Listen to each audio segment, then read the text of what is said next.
어제 로마서 9장 말씀을 통해서 가장 위대한 원칙에 대해서 말씀을 배웠습니다. 로마서 9장은 우리가 예정교리도 얘기하고 있지만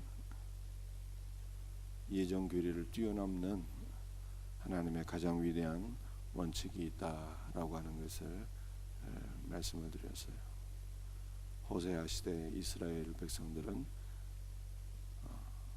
하나님께서 선택받은 민족이었지만, 이스라엘은 하나님께서 선택하신 백성이었지만 로함이 하나님의 백성이 아니게 되었어요. 그 이유는 우상 숭배에 빠져서 예수 그리스도를 불신하고 믿지 않았기 때문입니다. 근데 이 호세아의 글을 바울이 거꾸로 인용해갖고 이렇게 말씀하고 있습니다. 내 백성 아닌 자들이 내 백성이 되고 하나님의 아들이라 일컬음을 받게 되리라. 이 말씀이 우리에게 그대로 성취가 되어서 우리는 하나님께 선택받은 자가 아니었는데 암미 하나님의 백성이 된 거예요. 어떻게 이러한 역사가 일어나게 되었습니까? 하나님의 아들 예수 그리스도를 믿음으로 영접했더니 선택이 바뀌어버린 거예요. 그래서 하나님의 가장 위대한 원칙은 아들이에요. 아들. 아무리 선택을 받았다 할지라도 아들을 믿지 않고 배척하면 버림받게 되고, 아무리 하나님께서 선택하지 않았을지라도 아들을 믿음으로 영접하면 하나님의 아들이 되는 거예요. 이것이 하나님께서 창세 전부터 영원 전부터 세워놓으신 대원칙이에요. 아들입니다. 로마서 10장은 이 아들을 믿는 것을 우리들에게 강조하는 말씀이에요.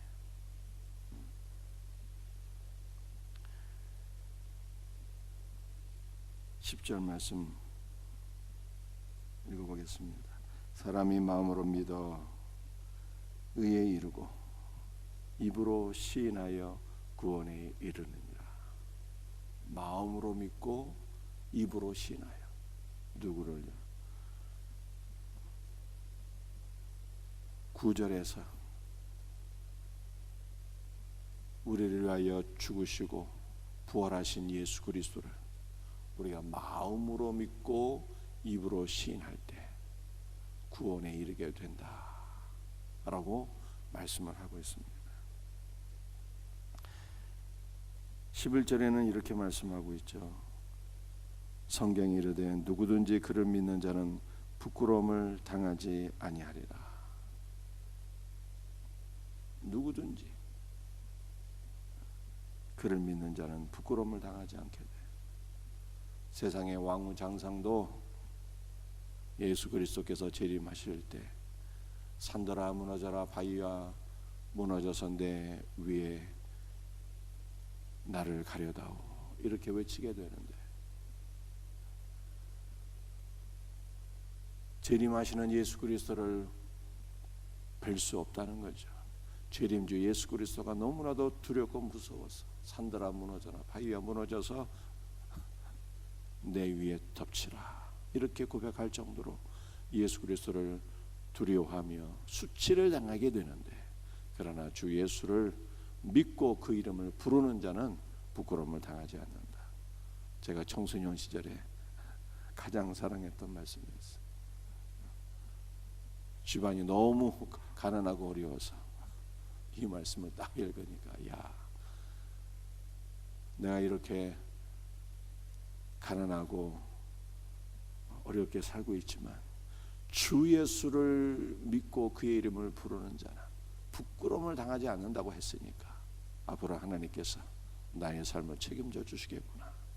이 말씀 가운데 소망을 얻은 말씀이 로마서 10장 11절 말씀이었어요. 이 말씀이 12절에서는 이렇게 말씀되고 있어요. 유대인이나 헬라인이나 차별이 없습니다. 유대인은 선택받은 민족인데 헬라인은 선택을 받지 못한 민족인데 차별이 없다는 거예요. 모든 민족에게, 모든 사람들에게 적용되는 하나님의 위대한 대원칙 하나, 그게 무엇입니까? 한 분이신 주께서 모든 사람의 주가 되사 그를 부르는 모든 사람에게 부여하시도다. 주의 이름을 부르는 모든 사람에게 주님은 부여하시대요. 여러분들 이 말씀이 무슨 말씀입니까?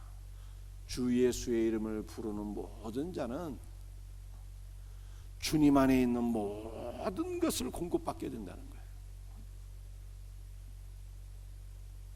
예수님 안에 있는, 예수님은 만유신데, 예수님 모든 것인데, 예수님 안에는 없는 것이 없는데 예수님 안에 있는 모든 것으로 다 채워지게 된다는 거예요.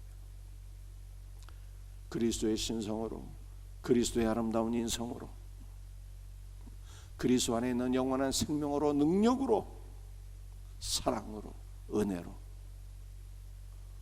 지혜와 지식으로 채워져서 그리스도의 이름을 부르는 모든 자는 부여하게 된다는 거예요.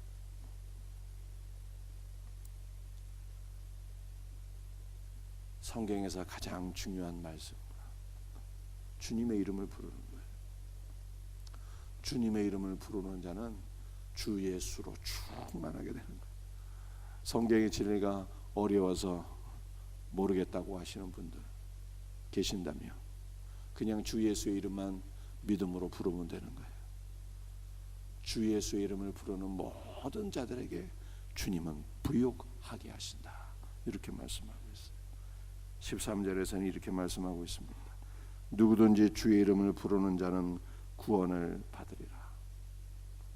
남녀노소, 빈부 귀천 막론하고 주의 이름을 부르는 자, 유대인과 이방인은 막론하고 주의 이름을 부르는 모든 자는 구원을 받는다, 이렇게 말씀하고 있습니다.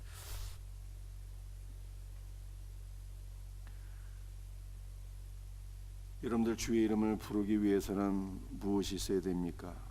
말씀을 증거하는 삶이 있어야 되는 것입니다. 그래서 바울이 15절에서 좋은 소식, 예수 그리스도의 죽으심과 부활의 좋은 소식, 복음을 전하는 자들의 발이 아름답다라고 말씀했어요.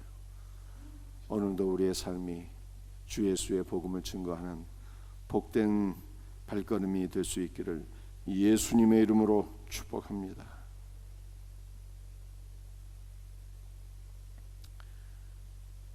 18절 하반절입니다. 그 소리가 온 땅에 퍼졌고 그 말씀이 땅 끝까지 이르렀도다. 복음을 증거하는 자들의 발걸음이 아름다운데 그 전도자들을 통해서 땅 끝까지 복음이 퍼졌다는 거예요. 땅 끝까지. 땅 끝까지 주 예수의 복음이 퍼져서 하나님의 나라가 확장되는 이 아름다운 선교의 역사, 위대한 복음의 역사를 말씀하고 있습니다. 그런데 이 땅끝이라고 하는 단어가 영어로 표현하게 되면요, 에큐메니칼이에요. 에큐메니칼. 여러분들이 에큐메니칼이라고 하는 단어가 현대에는 아주 보수적인 입장에서는요, 좋지 못한 단어로 쓰여지게 되었지만 원래는 매우 좋은 단어입니다. 어떤 의미가 있을까? 이 에큐메니칼이라고 하는 것은 교회 연합이라는 거예요. 교회 연합. 땅 끝까지 복음이 증거되어서 모든 믿는 자들이 예수 그리스도 안에서 하나가 되었다는 거예요. 우리 생명샘교회와 이 땅에 있는 모든 자들이 복음 안에서, 예수 그리스도 안에서 다 한 몸으로 지어지게 되는 거예요. 이것이 바로 거룩한 공교회인 것입니다. 그런데 바울이 18절 하반절에서 그 말씀이 땅끝까지 이르렀다 라고 말씀했는데요, 여러분들 정말 이 바울 시대의 복음이 땅끝까지 증거되었습니까? 바울이 생각할 때 여러분들 땅끝은 바로 유럽, 로마, 바로 이쪽이죠. 그래서 땅끝까지 바울을 통해서 복음이 전파되었다 이렇게 선포한 것입니다. 그런데 사실 우리가 정확히 보게 되면 우리나라에는 복음이 언제 전파되었습니까? 이 당시가 아니라 거의 2000년이 지나서 개신교 복음은 1884년에 조선 땅에 전파가 된 것입니다. 그러나 우리 하나님께서는 시간을 초월해서 계신 분이기 때문에 이미 복음이 땅끝까지 또한 전파되었다 이렇게 말씀하신 것이죠. 말씀드린 바와 같이 1884년에 조선 땅에 복음이 증거가 되었는데요, 1800년대는 기독교 선교에 있어서 매우 중요한 한 세기가 되는 것입니다. 19세기죠. 19세기는 기독교 선교에 있어서 엄청나게 중요한 한 세기가 되는 거예요. 1800년 동안 선교사를 보낸 숫자보다 19세기 100년 동안 선교사를 보낸 숫자가 훨씬 더 많았어요. 놀라운 선교의 역사가 일어난 세기가 바로 19세기. 인도로 가서 윌리엄 캐리라고 하는 분이 한 42년 동안 복음을 증거하게 되었고요, 허드슨 테일러가 중국으로 가서 복음을 증거하기도 했고요, 우리가 잘 알고 있는 리빙스톤도 아프리카로 가서 복음을 위해서 헌신하게 되는데, 이것이 다 이 19세기에 일어난 사건들이에요. 우리나라에도 19세기에 1884년도에 기독교의 복음이 선포된 것입니다. 그런데 정말로 놀라운 역사는요, 중국과 인도로 가서 복음을 증거한 이 선교사들의 숫자가 각각 3,000명 정도 돼요. 19세기 중국으로 3,000명, 인도로 3,000명 갔는데 3,000명 가운데 절반은 다 죽었어요. 중국으로 간 선교사들 가운데 절반도 죽고, 인도로 간 선교사들 3,000명 가운데 절반은 죽고, 대한민국에도요 약 1,500명의 선교사들이 오게 되었는데요, 19세기에 이 중 한 600명이 죽었다 얘기합니다. 600명.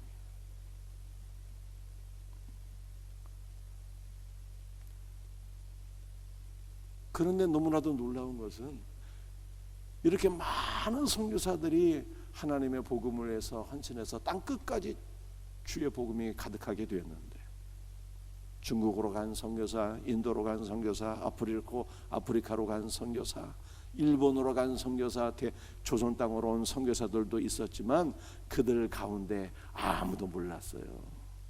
뭘 몰랐을까요?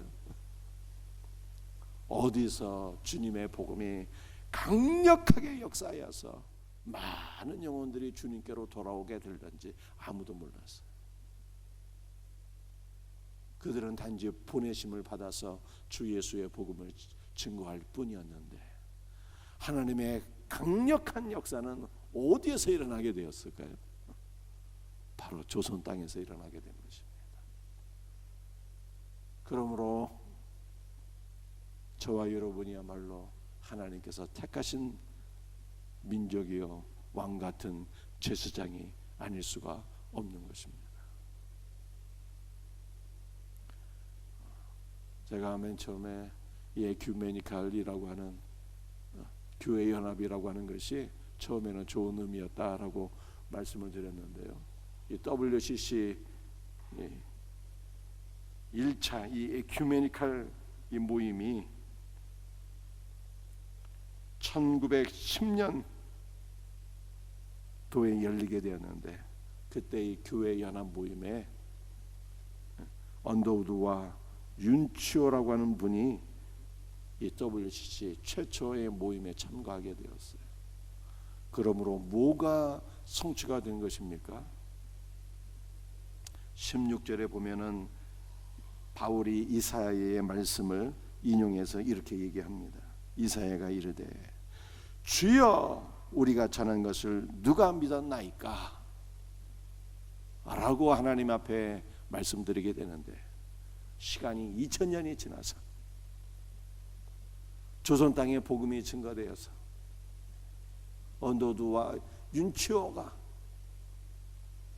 이 교회 연합 모임에 참석하여서 이렇게 답변한 것이죠. 주여 우리가 믿었나이다. 이렇게 답변한 거예요. 우리는 하나님의 놀라운 은혜를 받은 자들이, 하나님의 백성이 아니었는데 하나님의 백성이 되었다니까요. 전 세계로 많은 선교사들이 파송되어서 이름도 없이 빛도 없이 죽었는데, 사실은 별 열매를 얻지 못하고 죽었는데, 조선 땅으로 찾아온 선교사들의 죽음은 헛되지 않아서 그들의 핏부림으로, 그들의 복음 증거를 통해서 우리가 주 예수를 믿어서 많은 선교의 열매가 일어나게 되었고, 이사야의 질문에 주여 우리가 믿었나이다 이렇게 답변하게 되었다라고 하는 것입니다. 말씀을 마치도록 하겠습니다. 여러분, 오늘 두 가지 말씀을 꼭 기억했으면 좋겠어요. 하나님의 대원체 아들의 이름을 불러야 돼요. 진실로 주 예수의 이름을 불러야 됩니다. 주 예수의 이름을 부르는 모든 자들이 부요하다 그랬어요. 이것은 이 원어의 의미는요, 언제나 어디서나 누구든지 주 예수의 이름을 부르는 자는요, 하나님께서 부요하게 하신다는 거예요. 충만하게 하신다는 거예요. 주 예수로. 오늘 이 새벽에도 주 예수의 이름을 불러서 주 예수로 충만하게 되는 복된 은혜가 있기를 주의 이름으로 축복합니다. 두 번째, 복음을 증거해야 돼요. 복음을 증거해야 됩니다. 우리는 언제 어디서 복음의 열매가 맺혀질지 아무도 몰라요. 선교사들이 그랬던 것처럼. 그러나 복음 증거하는 자들의 발을 주님이 반드시 복되게 하사 예기치 않은 곳에서 열매가 일어나요. 그것이 바로 우리였어요. 바로 우리. 주님이 우리를 사용하셔요. 선교사들을 사용하셨던 것처럼 우리도 사용하사 예기치 않은 곳에서 주님은 반드시 역사하시고 복음의 열매가 일어나 주여 생명샘교회 성도들을 통해서 우리가 믿었나이다 이렇게 고백하게 되는 거예요. 이 놀라운 역사가 우리 모두에게 있기를 주 예수의 이름으로 축복합니다. 기도하시겠어요? 아버지 하나님,